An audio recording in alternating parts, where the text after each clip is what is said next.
नमस्ते बच्चों, मैं आपकी हिंदी अध्यापिका सरिता। मेरी कक्षा में आपका स्वागत है। आज मैं आपके लिए 7वीं कक्षा प्रथम भाषा का तीसरा पाठ लेकर आई हूँ, खान पान की बदलती तस्वीर। पिछले 10-15 वर्षों में हमारी खान पान की संस्कृति में एक बड़ा बदलाव आया है। इडली, डोसा, बड़ा सांबार, रसम अब केवल दक्षिण भारत तक सीमित नहीं है। ये उत्तर भारत के भी हर शहर में उपलब्ध है और अब तो उत्तर भारत की ढाबा संस्कृति लगभग पूरे देश में फैल चुकी है। अब आप कहीं भी हो, उत्तर भारतीय रोटी दाल साग आपको मिल ही जाएंगे। फास्ट फूड तुरंत भोजन का चलन भी बड़े शहरों में खूब बड़ा है। इस फास्ट फूड में बर्गर, नूडल्स जैसी कई चीज़ें शामिल हैं। एक ज़माने में कुछ ही लोगों तक सीमित चाइनीज़ नूडल अब संभवतः किसी के लिए अजनबी नहीं है। 2 मिनट्स नूडल्स के पैकेट बंद रूप से कम बच्चे बूढ़े सभी परिचित हो चुके हैं। इसी तरह नमकीन के कई स्थानीय प्रकार अभी तक भले मौजूद हो, लेकिन आलू चिप्स के कई विज्ञापित रूप तेजी से घर घर में अपनी जगह बनाते जा रहे हैं।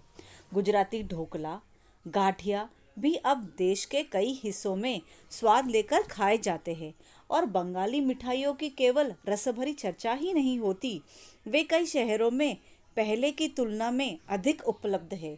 यानी स्थानीय व्यंजनों के साथ ही अब अन्य प्रदेशों के व्यंजन पकवान भी प्राय हर क्षेत्र में मिलते हैं और मध्यम वर्गीय जीवन में भोजन विविधता अपनी जगह बना चुकी है। कुछ चीज़ें और भी हुई है, मसलन अंग्रेजी राज तक जो ब्रेड केवल साहबी ठिकानों तक सीमित थी, वह कस्बों तक पहुंच चुकी है और नाश्ते के रूप में लाखों करोड़ों भारतीय घरों में सेकी तली जा रही है। खान पान की इस बदली हुई संस्कृति से सबसे अधिक प्रभावित नई पीढ़ी हुई है, जो पहले के स्थानीय व्यंजनों के बारे में बहुत कम जानती है, पर कई नई व्यंजनों के बारे में बहुत कुछ जानती है। स्थानीय व्यंजन भी तो अब घटकर कुछ ही चीज़ों तक सीमित रह गए हैं। बम्बई की पाव भाजी और दिल्ली के छोले कुलचों की दुनिया पहले की तुलना में बड़ी ज़रूरी है, पर अन्य स्थानीय व्यंजनों की दुनिया में छोटी हुई है। जानकर यह भी बताते हैं कि मथुरा के पेड़े और आगरा के पेठे नमकीन में अब वो बात कहाँ रही। यानी जो चीज़ें बची हुई है उनकी गुणवत्ता में फ़र्क पड़ा है। फिर मौसम और ऋतुओं के अनुसार फलों खाद्यान्नों में जो व्यंजन और पकवान बना सकते हैं, उन्हें बनाने की फुर्सत भी अब कितने लोगों को रह गई है। अब गृहिणियों और कामकाजी महिलाओं के लिए खरबूजे के बीज सुखाना, छिलना और फिर उनसे व्यंजन तैयार करना सचमुच दुखसाध्य है।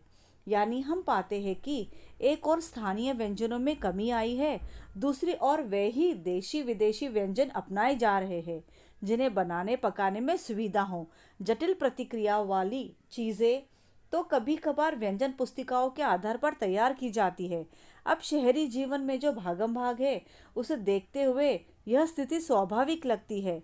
फिर कमरतोड़ महंगाई ने भी लोगों को कई चीज़ों से धीरे धीरे वंचित किया है।